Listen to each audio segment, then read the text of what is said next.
Yo, what is going on, guys? Welcome back to another video. So today I'm going to be talking about my favourite Merlin park. That is Alton Towers. I did say I was going to do it last video, so I am. So it's happening. One of the biggest reasons why this is my favourite Merlin park is because it's so aesthetically pleasing. Jumping straight into it here, it is so nice to just look at. Like, as soon as you walk in, you're greeted with Tower Street, the massive lake, the towers in front of you, pretty much, almost. It's just so nice to look at, and also with the height restriction of the rides, like they can't be above tree level, makes it like it almost looks like a garden walkthrough. I know they do have the gardens there, which I'm yet to experience. So when I go this August, I will most likely try and get there. But just to look at it, it is so nice, and that's just one of the biggest parts of why it's my favourite Merlin park. Obviously, the whole premise of it is to preserve the towers, preserve the beauty of the park while it being a theme park, which I really respect on Merlin's point of view.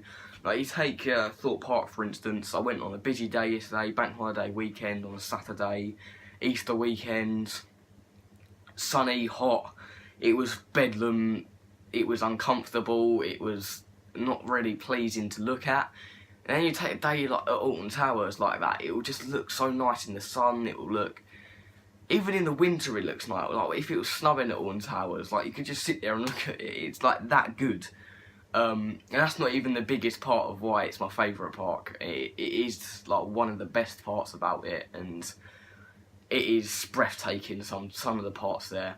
And it makes you sort of question whether you're driving past it or not. If you drive past it, you'll hardly see anything compared to Thorpe Park. When you're going into the town near Thorpe Park, you can just see stealth poking out over the trees. Like, yeah, it gives you a little bit more excitement, but it's not very good for the locals to keep seeing that. And there was loads of complaints about Alton Towers' noise complaint during the time when Oblivion was actually being built and released, which was really interesting because a lot of the locals were like, oh, it makes too much noise. Me personally, if you're going to live near a theme park, then, you know, expect a lot of noise. But to be quite honest, they've kept most of the beauty of Alton Towers since it's opened, really, since it was just like a nice little place to visit for a day out. Now it's like this massive Merlin park, and it really does add the beauty to it.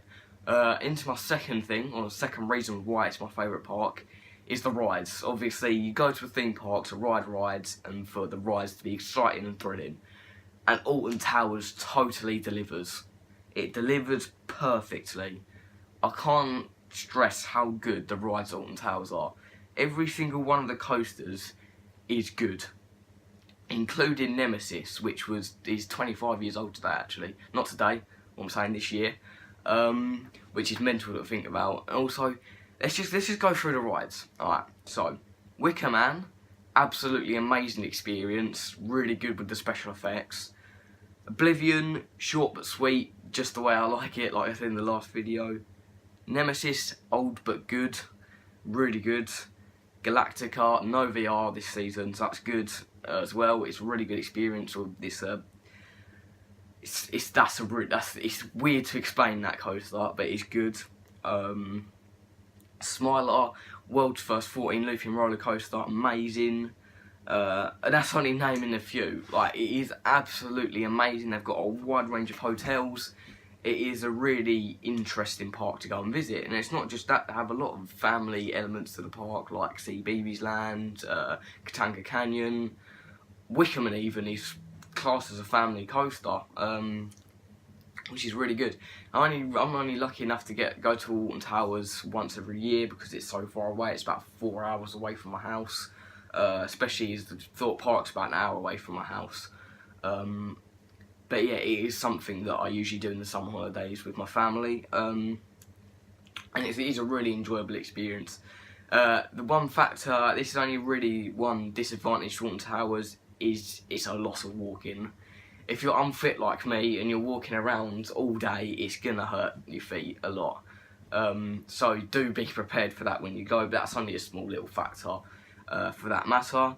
Restaurant wise, I was going to do the roller coaster restaurant, but we decided not to do it last year. I think I'm going to be doing it this year, so that's interesting So restaurant wise, I've heard good things about the food.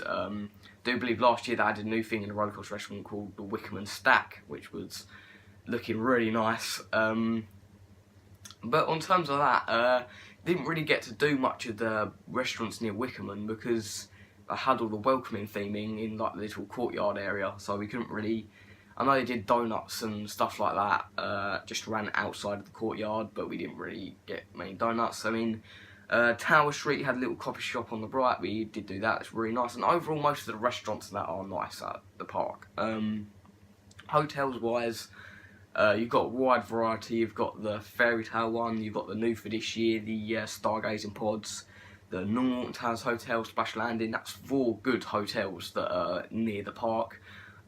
Splash Landing's being right next to the park's entrance, which always has a water park that you can visit just normally. I know I did visit the water park and it's really good, especially for the little kids and the little ones, because there's a lot of stuff for them to have fun with. You've got the water slides, you've got a wide variety of water slides there. That is a really enjoyable experience in itself, just going to that water park.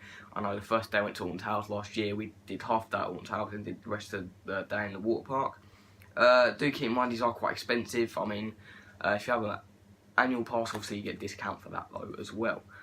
So, moving on to the next thing, I think it's one of the best best theme parks in practically, probably I'd even say the UK, but it is one of the best I've been to, is just the pure staff. Now that's going to sound really weird, but this goes for all of the Merlin parks. The staff are brilliant, especially the ones in like CBeebies Land. They're all interactive and fun, keeping the kids entertained, and even they're really friendly people. Even at Thorpe Park they're really friendly, especially the ride maintenance workers. They're generally nice people. They're just people just like you, that just like roller coasters, like to ride, and just happen to be working in the station. So you can have a nice conversation with them sometimes. So that's really done it for this video, really. That's all I really wanted to talk about. Obviously, I've been doing these videos just to be a bit different from Thorpe Park, and just be a completely new sort of experience for you guys to have fun and watch my videos for. Remember, comment down below what other videos you'd like to see, and also like and subscribe if you do enjoy it. It makes me realise that these videos are enjoyed and makes me want to make more of them. So yeah, see you later guys.